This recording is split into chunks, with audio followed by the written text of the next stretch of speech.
اعوذ باللہ من الشیطان الرجیم بسم اللہ الرحمن الرحیم رب اشرح لی صدری ویسر لی امری واحلل عقدۃ من لسانی یفقہوا قولی۔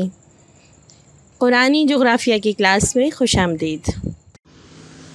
اب ہم بات کرتے ہیں قوم سمود کی، جن کی طرف اللہ تعالیٰ نے حضرت صالح علیہ السلام کو بھیجا۔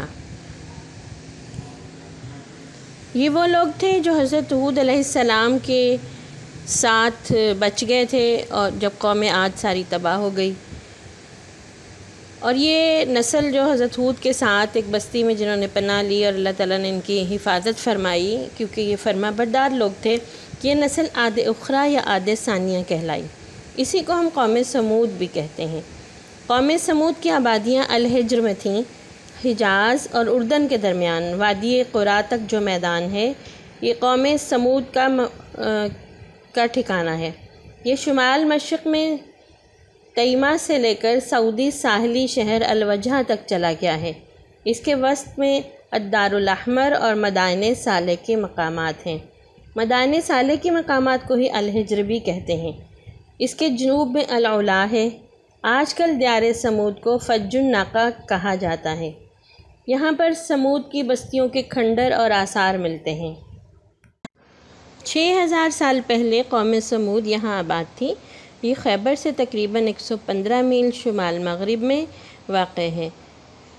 سید ابوالعلا مودودی کی رداد سفرنامہ ارض القرآن میں یہ بات بتائی گئی ہے کہ العلا سے مدائن صالح تقریباً 30 میل کے فاصلے پر ہیں۔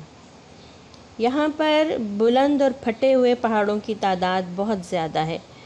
بعض پہاڑوں کی شکل مندروں اور قلعوں جیسی ہے۔ انہیں دیکھ کر اندازہ ہوتا ہے کہ شاید سمود نے اپنے محلات، قلعے اور مندر بنائے ہوں گے جو زلزلے کی وجہ سے پھٹ گئے۔ العلا جتنا سرسبز و شاداب ہے، مدائن اتنا ہی ویران بے آب و گیا۔ العلا سے جو ایک راستہ گزرتا ہے جس سے پرانے زمانے میں تجارتی قافلے گزرا کرتے تھے، اس کے دونوں طرف بلند پہاڑ ہیں، عجیب و غریب شکلوں میں۔ دراصل سخت زلزلے نے سارے علاقے کے پہاڑوں کو دامن سے چوٹی تک، یعنی جہاں دامن کہتے ہیں پہاڑ کا شروع والا حصہ، وہاں سے چوٹی تک جھنجھوڑ کر رکھ دیا، ٹکڑے ٹکڑے کر دیا۔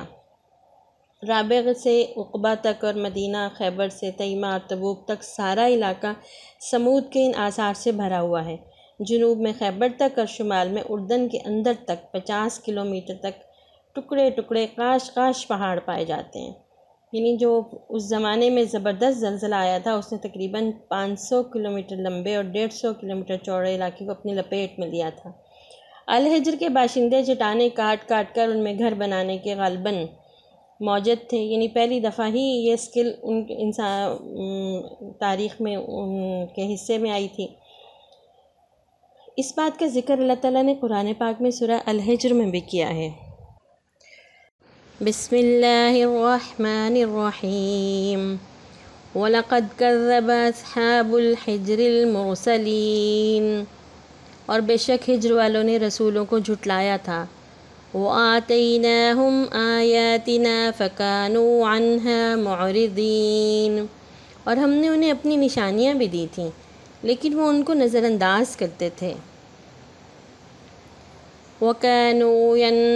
وَكَانُوا يَنْحِتُونَ مِنَ الْجِبَالِ بُيُوتًا آمِنِينَ، اور وہ لوگ پہاڑوں کو تراش کر گھر بناتے تھے کہ امن سے رہیں۔ فَأَخَذَتْهُمُ الصَّيْحَةُ مُصْبِحِينَ، پھر انہیں صبح کے وقت سخت آواز نے آ پکڑا۔ فَمَا أَغْنَىٰ عَنْهُمْ مَا كَانُوا يَكْسِبُونَ، پھر ان کے دنیاوی ہنر ان کے کچھ بھی کام نہ آئے۔ سورہ الحجر کی آیت نمبر 80 سے 84۔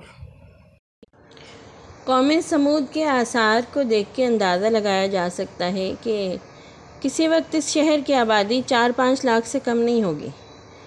پیارے نبی صلی اللہ علیہ وسلم کے زمانے میں جب قرآن نازل ہو رہا تھا، یہاں سے حجاز کے تجارتی راستے ان آثار قدیمہ کے درمیان سے گزرا کرتے تھے۔ پیارے نبی صلی اللہ علیہ وسلم غزوہ تبوک کے موقع پر جب ادھر سے گزرے تو آپ نے مسلمانوں کو یہ آثار عبرت دکھائے اور سبق دیا کہ جو ہر کسی کو جو ان آثار کو دیکھے، یعنی ہم ویڈیو کے ذریعے رہے ہیں یا کوئی وہاں جا کر دیکھے، اس کو اس سے سبق حاصل کرنا چاہیے کہ یہ اللہ کی نافرمانی کرنے والی قوم کا یہ انجام ہے، جن کو اللہ نے بہت زیادہ مال و دولت دی تھی، جن کو جسمانی قوت، زوراوری اور طاقت عطا فرمائی تھی، اتنی نعمتیں تھیں ان کے پاس۔ پیارے نبی صلی اللہ علیہ وسلم نے ایک جگہ ایک کنویں کی نشاندہی کی اور یہ بتایا کہ یہ وہ کنواں ہے جہاں سے حضرت صالح کی اونٹنی پانی پیتی تھی، اور مسلمانوں کو ہدایت کی کہ صرف اسی کنویں سے پانی لینا، باقی کنووں کا پانی نہ لینا۔ ایک پہاڑی درے کو دکھا کر آپ نے بتایا کہ اس درے سے وہ اونٹنی پانی پینے کے لیے آتی تھی۔ وہ مقام آج بھی فج الناقہ کے نام سے مشہور ہے۔ ان کھنڈروں میں جو مسلمان سیر کرتے پھر رہے تھے، آپ نے ان کو جمع کیا اور ان کے سامنے خطبہ دیا، جس میں سمود کے انجام پر انہیں عبرت دلائی اور فرمایا یہ اس قوم کا علاقہ ہے جس پر خدا کا عذاب نازل ہوا، لہٰذا یہاں سے جلدی سے گزر جاؤ، یہ سیرگاہ نہیں، یہ رونے کا مقام ہے۔ سورہ الاعراف، سورہ شعراء، سورہ الحجر، ان ساری صورتوں میں مختلف آیات سے ہمیں یہ پتہ چلتا ہے کہ سمود والوں نے جب حضرت صالح علیہ السلام کی نبوت کا انکار کیا اور جس راستے کی طرف وہ بلاتے تھے، ایک اللہ کی بات ماننے کہنے کو جھٹلاتے تھے، کہ وہ کہتے تھے ہم کیوں صرف ایک اللہ ہی کو اپنا معبود مانیں، باقی معبودوں کو کیوں نہ پکارے۔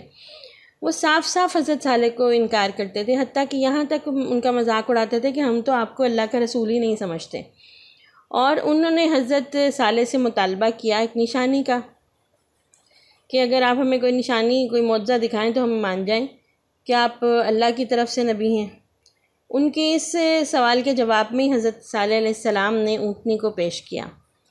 انہوں نے کہا پہاڑ سے اونٹنی نکال کے دکھائیں۔ حضرت صالح نے اللہ کے حکم سے پہاڑ سے اونٹنی نکال کر دکھا دی، یہ ان کا معجزہ تھا۔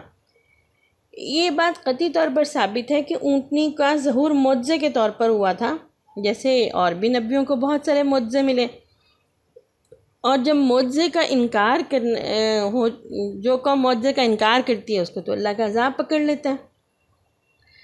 حضرت صالح علیہ السلام نے جب اونٹنی ان کے سامنے پیش کی تو انہیں یہ بتایا کہ اب اس اونٹنی کی جان کے ساتھ تمہاری زندگی ہے، یہ آزادانہ تمہاری زمینوں میں، کھیتوں میں پھرے گی، چرے گی، چارہ کھائے گی، ایک دن اکیلی یہ پانی پیے گی، دوسرے دن باقی قوم کے جانور پئیں گے۔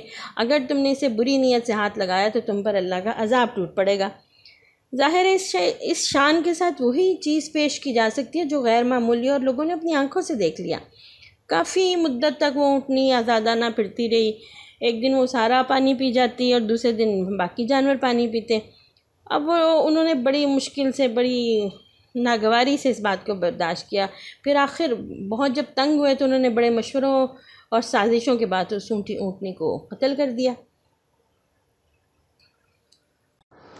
جب انہوں نے اونٹنی کو قتل کر دیا تو انہیں اللہ کے عذاب نے پکڑ لیا۔ اللہ تعالیٰ نے ان پر ایک بہت شدید قسم کی چیخ جیسی آواز بھیجی۔ وہ آواز اتنی شدید تھی کہ قرآن پاک میں آتا ہے کہ وہ اپنے اس آواز کو سن کے وہ وہیں پر ڈھیر ہو گئے، اور ان کا علاقہ ایسا ہو گیا جیسے کبھی وہاں پر کوئی بستہ ہی نہیں تھا۔ تو اس واقعے سے ہمیں یہ پتہ چلا کہ کوئی قوم کتنی ہی زور آور، طاقتور اور مالدار کیوں نہ ہو، اگر وہ اللہ کی مسلسل نافرمانی کرے گی، اللہ کے دی ہوئی نشانیوں کو جھٹلائے گی تو اللہ تعالیٰ کا عذاب اسے پکڑ لے گا، اور وہ اس طرح ہو جائے گی جیسے کبھی زمین پر وہ بستے ہی نہیں تھے۔ اللہ تعالیٰ نے الحجر کے مقام پر قوم سمود کے جو آثار ہیں انہیں عبرت کی ایک جگہ بنایا کہ ہم انہیں دیکھیں۔ ویڈیو میں ہم دیکھ رہے ہیں نا، یا کچھ لوگ وہاں جائیں تو اس سے یہ عبرت حاصل کریں، یہ سوچیں کہ ہمیں اللہ کی بات ہر حال میں ماننی ہے۔ جو نبی ہمارے پاس اللہ نے بھیجے، ہمارے پیارے نبی صلی اللہ علیہ وسلم، وہ ہمارے پاس آئے نا، جیسے قوم سمود کے پاس حضرت صالح آئے تھے، ہر قوم کے پاس ایک نبی آیا، اور ہم آخری امت ہیں، اور ہمارے نبی آخری نبی پیارے نبی صلی اللہ علیہ وسلم ہیں۔ ہم نے ان کی ساری باتیں ماننی ہیں، کیونکہ اسی میں عافیت ہے، اسی میں خوشی ہے، اسی میں امن ہے، اور اسی میں نجات ہے۔ اگر نہیں مانیں گے تو اللہ تعالیٰ ناراض ہو جائیں گے، ہے نا۔ حضرت صالح اور ان پر ایمان لانے والے ساتھی جو ان کو اللہ نے اپنی رحمت سے بچا لیا تھا، وہ اپنی قوم کی ہلاکت کے بعد فلسطین کے علاقے رملہ میں چلے گئے۔